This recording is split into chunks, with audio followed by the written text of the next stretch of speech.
और जी मंत्र जाप से वर्तमान जीवन के दुख तकलीफ कम होती है या अगले जन्म के? अरे पूछो मत।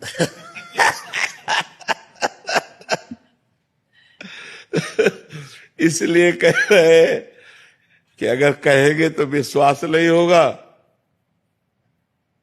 तो इसलिए हम कहा पूछो मत। अगर हम कहते हैं कि दुख मिट जाता है तो आप उंगली हमारे ऊपर उठा दोगे।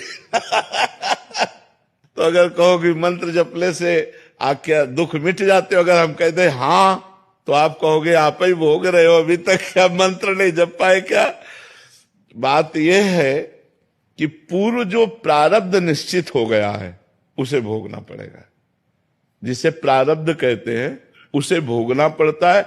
जो नया कर्म है और जो पुराने संचित कर्म है, ये दोनों नष्ट हो जाते हैं भजन से। प्रारब्ध नष्ट नहीं होता, प्रारब्ध भोगना पड़ता है। रामकृष्ण परमहंस जी के गले में कैंसर था, बड़े बड़े संतों के शरीर में पीड़ाएं देखी गई। अगर भजन से सब पीड़ा नष्ट हो जाती तो भजन करने वाले को किसी को पीड़ा ही ना मिलती। आप विचार करके देखो, जितने बड़े बड़े संत या कोई भी भगत है, पीड़ा से युक्त पाया जाता है, क्योंकि उसके प्रारब्धों का नाश होता है। पूर्व संचित कर्म भस्म कर देते हैं भगवान, और क्रियमाण माने वर्तमान में जो हमसे गलती होती है उसे क्षमा कर देंगे। लेकिन जिस समय हमारा शरीर बनाया गया था, उस समय जो रखा गया है कि 20 वर्ष में तुम्हारा हाथ टूट जाएगा, 25 वर्ष में तुम्हारा सर फूटेगा, तुम्हें कैंसर, वो सब होगा, वो सब होगा, चाहे भजन करो या ना करो, उससे कोई फर्क नहीं पड़ता।